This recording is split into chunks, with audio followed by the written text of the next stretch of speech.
Assalamualaikum. Today we are going to present about a journal of reducing acrylamide precursors in raw materials derived from wheat and potato. We are from group 8 and here is my group members. For the introduction, acrylamide is a chemical compound that typically forms in starchy food when they are baked, fried and roasted at high temperature, which is 120 to 150 degrees Celsius. The main chemical reaction is known as the Maillard reaction. When the sugar and amino acid naturally present in starchy food are heated, they combine to form substances giving new flavors and aroma. They also cause browning in a food. There is an example of food that associate with acrylamide, which is coffee, potato, bread, and also cake. Here are 3 examples that we are used for the strategies for modifying processing method to reduce dietary acrylamide. First, we're going to use pre-washes of raw materials. However, many of these methods limit the extent to which the Maillard reaction occurs. They resulted in reduction of acrylamide, but they comprise the color and flavor of the end product. The second strategy is converting asparagine to lactic acid, shown to reduce acrylamide levels. However, it limits food matrices that allow easy uptake and mixing of the enzyme. For the third, improving the raw materials by reducing the level of sugar and free asparagine, thereby the risk of acrylamide formation. Here we review the progress so far and prospect for this approach. Next, for effect of nutrients availability during cultivation, free asparagine accumulation can be induced in many plant species and variety of organ and tissue types, including when exposure to toxic metals such as cadmium, pathogen attack, and drought or salt stress. Different nutrients having contrasting effects in response to nutrient availability. Free asparagine accumulates when the rates of protein synthesis are low and there is a plentiful supply of reduced nitrogen. When plants are grown with a plentiful supply of nitrogen, deficiency in potassium, sulfur, phosphorus or magnesium can cause asparagine level to rise. Next. Lack of sulfur causes the accumulation of high asparagine in wheat. According to Mutu Chumaru, he stated that too high deficiency of sulfur can cause the asparagine level in wheat up to 30-fold increase compared to wheat that are grown with a plentiful supply of sulfur. The study showed that there are clear correlation between asparagine level and acrylamide formation. According to Granville, have a view that he stated that in many developed countries, there are no farmers who never grow wheat under such poor condition, and a baker would not produce bread from low sulfur grain because the low quality would be so poor.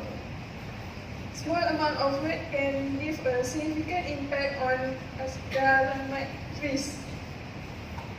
Next, for effect of agronomic factors on acrylamide risk in wheat, avoiding sulfur, phosphate and potassium deficiency in reducing acrylamide risk. Salt sulfur content should be at least 15 kg per hectare. Excess nitrogen feeding increase acrylamide risk. Other environmental factors, including local ones. Advice to the growers will have to be tailored for species, area, and soil types.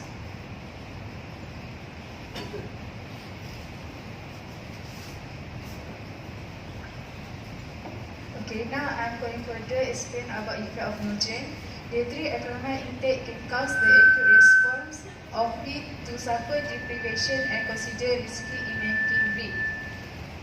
Soil sulfur getting worse cause of the reduction in atmospheric deposition of sulfur and it switch to nitric acid based fertilizer in place of sulfur containing fertilizer, which are ammonium sulfate and superphosphate. In potatoes, the relationship between free asparagine, sugars and acrylamide is more complicated, where asparagine is dominant free amino compound and contribute 1/3 of total free amino acid pool. However, for other plant species, the both genetic and environmental factors affected by amount and concentration.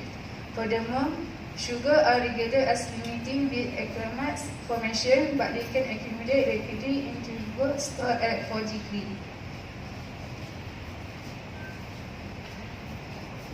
Okay, now I want to continue the explanation. Okay, Elmo and co-workers 2008 performed a study on sulfur feeding of potatoes, similar to that which had been performed by Muthukumaru and co-workers 2006 on wheat, but obtained a very different result.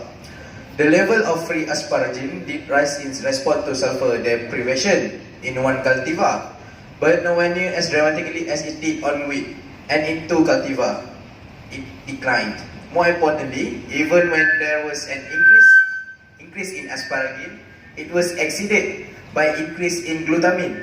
This means that in all three cultivar, asparagine level as a proportion of the total amino acid pool actually fell. Although sugar concentration increased in some cultivar and decreased in others, the effect of sulfur feeding on acrylamide formation was consistent. Increased sulfur feeding led to a rise in acrylamide formation when tuber flour was heated, in direct contrast to the effect of sulfur feeding on wheat. It can be concluded that while sugars remain limiting, there was competition between asparagine and other amino acids for participation in mild-like reaction, and this determined the amount of acrylamide that was formed.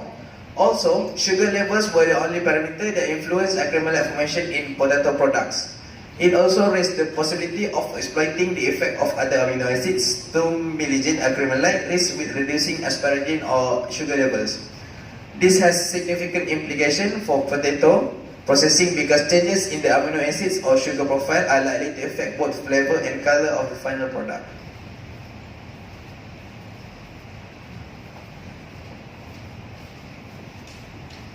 For the genetic target, the most direct genetic approach to reducing acrylamide risk is to exploit the differences between genotype that already exist. Free asparagine content of different European wheat varieties harvested at 2002 has been reported that there are large difference of dry weight. They also reported large difference between samples of the same variety, indicate that environmental factors were having a significant effect. There are large differences in flour asparagine content for different wheat varieties correlated with acrylamide content in heated flour. Free asparagine content of tubers from different potato cultivars varies. 70 potato cultivars grown in Switzerland in 2002 show large differences in their potential for acrylamide formation, and this was related to their sugar content. Okay, next, to reduce level of acrylamide for long term, we can use modification of genes of sugars, manipulation of amino acid metabolism, and control the signaling network between them. Okay, the relationship between amino acids, sugars, and acrylamide is very complex. Those source of sugars came from wheat and potato, because they are carbon sinks through reaction of enzymes which invertase sucrose synthase, and they are produced glucose, fructose, and UDP glucose, starch biosynthetic pathway in potato, and the breakdown of storage compounds.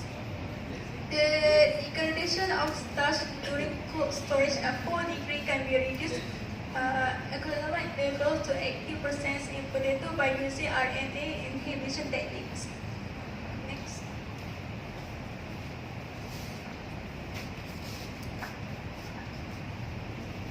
Sorry. Okay, for the enzyme involved in asparagine synthesis and breakdown, we will start with the assimilation of ammonium. When assimilation of ammonia takes place, the glutamine synthetase that was secret at that time will facilitate the formation of glutamine, and then the glutamine will surely provide nitrogen to the asparate, and then with the help of asparagine synthetase, it will facilitate the asparagine formation. And at the same time, asparagine synthetase provide the ability to catalyze the ATP reaction between glutamine form and the asparate, which will forming glutamate with the help of glutamate synthetase. And then moving on to asparaginase. Asparaginase will help to catalyze the hydrolysis of asparagine formed and will generate aspartate and ammonia and asparatate kinase.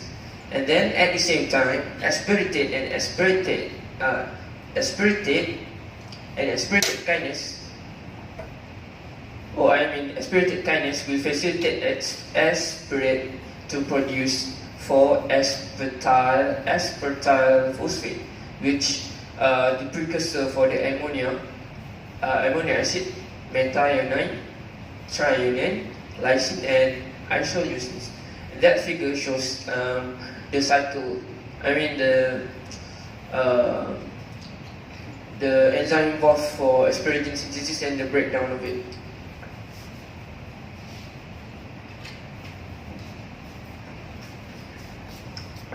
Okay, for the conclusion. As a conclusion, there is research that dietary intake of acrylamide increase cancer risk in humans. However, the lack of response from consumers was remarkable. Despite this, the acrylamide issue remains a threat to the sustainability of the wheat and potato production and processing industry and cannot be ignored. A possible solution for the food industry, if that were to occur, would be to replace relatively high-risk raw materials such as wheat and potato, either completely or partly with lower risk raw materials. Okay, for the critique, this article is too complex to understand because it has many treatments to know in the end, but the result is not quite relevant. In the journal, it states that this case of effect of acrylamide is not being reported. This study is not aware of large-scale programs, and the report indicates that the acrylamide issue appears to have exposed lack of communication between food processors and their suppliers. Okay, for the recommendations, we must know the suitable maturity index of potato before harvest to avoid the starch convert into sugar, and that's we have acrylamide. In other case, more understanding is required of the effect of the amino acid profile and sugar level on color and flavor development, and how this can balance against reducing acrylamide formations. Okay, this is our reference. Okay, that's all from us. Thank you.